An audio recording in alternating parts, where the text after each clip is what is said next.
En caso de no existir prueba de la competencia, procederemos entonces a la segunda regla, que es la existencia de regulación especial o específica en cuanto a la materia. Y en este sentido, las reglas específicas están dispuestas en los artículos 139 a 148 del Código Orgánico de Tribunales y son sin duda reglas especiales que permiten en algunos casos determinar entonces la eventualidad del tribunal que va a conocer el asunto en función de territorio. Y acá entonces tenemos distintas reglas que son útiles para efectos de ir entregando criterios de actuación. Fundamentalmente, por ejemplo, el artículo 139 nos dice que si una misma demanda comprendiera obligaciones que deben cumplirse en diversos lugares, será competente para conocer el juicio el juez del lugar en que se reclame el cumplimiento en cualquiera de ellas. Vale decir, acá pueden ser varios tribunales competentes en caso de existir diversas obligaciones que deben cumplirse en distintos lugares. Obviamente acá estos son casos, podríamos decir, de competencia alternativa, es decir, varios tribunales que pueden ser competentes del asunto. Si, por ejemplo, se trata de tribunales, una segunda regla está en ese artículo 140, que se refiere a un demandado con dos o más domicilios. Si el demandado tuviera su domicilio en dos o más lugares, podrá el demandante entablar su acción ante el juez de cualquiera de ellos. Vale decir, también le entrega una alternativa a el litigante. Sí, una tercera regla del caso en que el artículo 141 dice que pueden haber dos o más demandantes con dos o más domicilios. Y en este sentido, aquí también en este caso también existe la posibilidad de demandar en cualquiera de los domicilios de los demandados y quedando entonces los otros sujetos a la jurisdicción de este, tal como le dice el 141 del Código Orgánico de Tribunales. El artículo 142 entrega una regla bastante relevante que se refiere a los casos en que se trata de personas jurídicas. Y nos dice que cuando el demandado fuera una persona jurídica, se reputará por domicilio para el objeto de fijar la competencia del juez, el lugar donde tenga asiento la respectiva corporación o fundación. Vale decir, donde tenga su sede social o podríamos decir, su asiento corporativo. Hacer presente que la ley del consumidor, la 19.946, establece una regla particular respecto a estos representantes de empresas de personas jurídicas cuando se tratan de proveedores, como la norma lo establece como podríamos decir, una excepción a esta regla general del domicilio de las personas jurídicas. Y que se refiere fundamentalmente en dicha regla que cada representante de una persona jurídica, es decir, cada sucursal tiene que tener un representante legal en esa sucursal. Por tanto, no tendrá que litigarse con la matriz, sino con la sucursal donde se celebró el acto de consumo. Tiene una norma particular respecto a la ley del consumidor. También existen reglas en los juicios de agua, en los juicios posesorios y de avería común, donde hay unas reglas particulares en lo relativo a estas reglas particulares de un domicilio distinto, vale decir, un lugar territorial donde se va a aplicar la competencia del tribunal distinta a la regla general. Así también, por ejemplo, en dos excepciones, por último, excepciones un poco distintas que están también consagradas a propósito de otros litigios, son, por ejemplo, en los casos de juicio de alimentos, donde existe donde el tribunal competente no va a ser entonces sino el del domicilio del alimentante o alimentario a elección de este último. Es decir, eventualmente el demandante va a poder elegir en qué tribunal va a presentar su demanda, si en su domicilio o en el del futuro demandado. En los juicios hereditarios existe también la regla relativa a que va a ser competente el tribunal donde se produce entonces la apertura de la asociación, vale decir, esta regla que el 148 establece del Código Orgánico como en materia sucesoria. Y por último, una última regla especial que de relevancia para estos efectos se refiere a los asuntos concursales, donde, según lo que dispone el artículo 154, será competente en materia de procedimientos concursales y tal como lo dice la norma, no se olvide, reformada por la ley de reorganización y liquidación de empresas, dice entonces que será juez competente en materia de procedimientos concursales entre deudor y acreedores es del lugar en que el deudor tuviera su domicilio. También es una regla que también hay que tener en vista para efectos de determinar la competencia.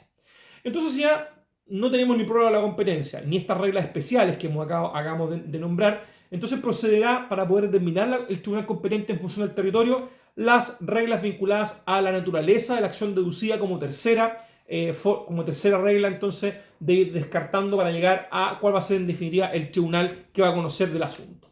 Y en este tercer tribunal tenemos que referirnos entonces que hay que distinguir entonces si la naturaleza de la acción deducida es inmueble o mueble. Y aquí entonces tenemos que ir a precisar lo que dispone el artículo 135 del Código Orgánico que establece la regla en la materia. ¿Y qué nos dice entonces este artículo? Nos dice que si la acción entablada fuera inmueble, entonces será competente para conocer el juicio el juez, en primer lugar, el juez que haya sido competente según el correspondiente pacto o la convención, ¿vale? Es decir, el acuerdo de las partes va a decir qué tribunal va a ser competente. Y a falta de estipulación o de acuerdo, el demandante va a elegir entre el lugar donde se contrajo la obligación o el lugar donde se encuentra la especie reclamada, ¿ya? Puede entonces cualquiera de elegir estos dos lugares el demandante en caso de bienes inmuebles y a falta de acuerdo. Si se trata de perseguir entonces muebles, ya seguro que dispone el 138 del Código Orgánico de Tribunales, entonces en este sentido tendríamos que ir a la estipulación de las partes, ¿vale? Si se hay acuerdo entre las mismas, o eventualmente, si no hay acuerdo, el domicilio del demandado, ¿ya? El domicilio del demandado, dicho tribunal entonces será el competente sobre el conocimiento del asunto. Y si se trata de acciones mixtas, vale decir que comprenden tanto muebles como inmuebles, el 137 dice que será competente entonces el lugar en que estuvieran situados los inmuebles, ¿ya? Entonces los inmuebles prefieren a los muebles si se trata de perseguir a ambos, en ambos casos. Por tanto, acá las reglas son bastante sencillas, prefieren obviamente el acuerdo entre las partes. De no haberlo, entonces será competente el tribunal que tenga jurisdicción sobre el domicilio del demandado en caso de acciones muebles, y si son inmuebles entonces será o donde se contrajo la obligación o donde se encuentre el inmueble. Por último, de no prosperar esta regla de la naturaleza de la acción deducida, tendremos que pasar a una última regla, la de clausura, que es en todos aquellos casos entonces que no podemos determinar la competencia, se procederá a lo que dispone el 134 del Código Orgánico, que nos dice que en general es juez competente para conocer una demanda civil o para intervenir en un acto no contencioso el del domicilio del demandado interesado, sin perjuicio del resto de las reglas, ¿vale? Es decir, esta regla que es de clausura, es decir, si no podemos determinar la competencia, tendremos que siempre caer en esta que es el domicilio del demandado interesado. Lo cierto es que esta es podríamos decir, la más común de todas, porque efectivamente salvo pacto en contrario, la regla aplicable es respecto al domicilio del demandado. Dicho eso, entonces tenemos claro cómo se determina entonces el tribunal competente en función al territorio en los asuntos civiles contenciosos. Ya lo dijimos entonces, los asuntos civiles contenciosos. Prórroga de la competencia, existencia de reglas especiales, naturaleza de la acción deducida y por último la regla de clausura, que es el domicilio del demandado. Es importante hacer una referencia, por ejemplo, en los actos judiciales no contenciosos, que la regla de determinación es mucho más sencilla, porque aquí hay que solamente determinar dos cuestiones. En primer lugar, si existe una norma especial que otorgue competencia a un tribunal determinado, por ejemplo, en materia sucesoria, en materia de muerte presunta, hay reglas especiales para aquello, y de no haber entonces corresponde necesariamente que sea en el domicilio del solicitante, ¿ya? Porque aquí la regla no puede ser la anterior de asuntos civiles contenciosos, porque obviamente no hay pelea, no hay pleito, no hay demandado. Por tanto, siempre sea el domicilio del solicitante. Ahora bien, dicho entonces, revisado este factor de competencia relativa territorio en materia civil contenciosa y civil no contenciosa, tenemos que abordarnos por último a los asuntos penales. ¿Cómo se determina la competencia de los asuntos penales? Y acá tenemos que distinguir entre delitos cometidos fuera del territorio de la República y delitos cometidos dentro del territorio de la República. Acá entonces, en este caso, las reglas son bastante sencillas. Si se trata de delitos cometidos fuera del territorio de la República, será competente en virtud del artículo 6 del Código Orgánico de Tribunales, relativo a estos delitos específicos de competencia chilena. Como ustedes lo vimos también cuando hablamos de territorialidad de la ley procesal, dijimos que hay muy pocos casos de extraterritorialidad, y en esos casos eventualmente hace competente los juzgados de garantía de Santiago en un turno que va a ser establecido por la Corte de Apelaciones de dicha ciudad, ¿vale? Es decir, tenemos una forma, estos tribunales son los que van a ser competentes por un sistema de turno. Y si los delitos se cometen en territorio nacional, vale decir, cometidos en Chile, acá tenemos que ver entonces que la regla es bastante más precisa, pero en la práctica genera algunas dificultades. Y entonces dice entonces el artículo 157 que en materia de competencia criminal va a ser competente para conocer de un delito el tribunal en cuyo territorio se hubiere cometido el hecho que da motivo al juicio.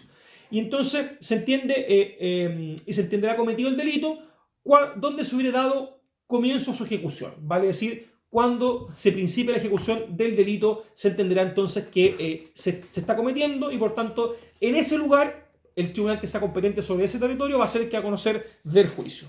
Y esto fundamentalmente hay que relacionarlo con lo que señala el artículo 7º, inciso 3 del Código Penal, que nos dice que hay tentativa cuando el culpable da principio de ejecución del crimen o simple delito por hechos directos, pero faltan uno más para su complemento. Vale decir, este principio de ejecución, esta noción del principio de ejecución es la que va a ir dando la competencia para el tribunal en casos criminales. El problema es que esto parece ser bastante claro en aquellos delitos que se trata de delitos únicos, vale decir, un solo delito, y que ese delito también se componga un solo acto y que se eventualmente tenga una fase de desarrollo acotada en el espacio, vale decir, que se cometa en el mismo lugar, genere su efecto en ese lugar y por tanto no haya mayor discusión. El problema es que muchas veces se cometen pluralidad de delitos o los delitos se principian su ejecución en algún lugar y terminan ejecutándose en otro, se desarrolla el resto de la fase de desarrollo en otro territorio jurisdiccional, o eventualmente es difícil determinar el principio de ejecución por razones relativas a la naturaleza del mismo delito. Esos casos más de laboratorio son generalmente más de laboratorio en el sentido técnico, pero de ocurrencia práctica muchas veces, parcialmente se va resolviendo por el legislador en algunos casos. Fundamentalmente en el caso del artículo 157 del COD es la regla que nosotros tenemos que seguir en el caso como podríamos decir, como guía para poder resolver este asunto.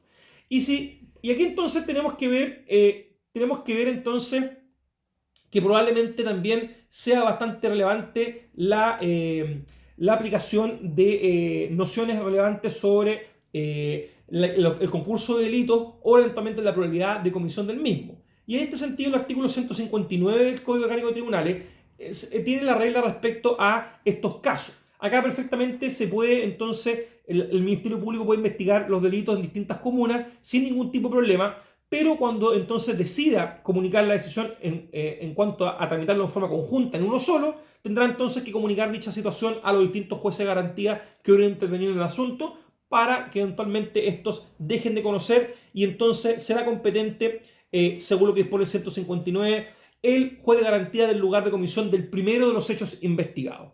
Por tanto, aquí en caso de pluralidad de delitos va a ser ese juzgado el que va a ser competente de comisión sobre conocer el delito en virtud del artículo 159, inciso primero.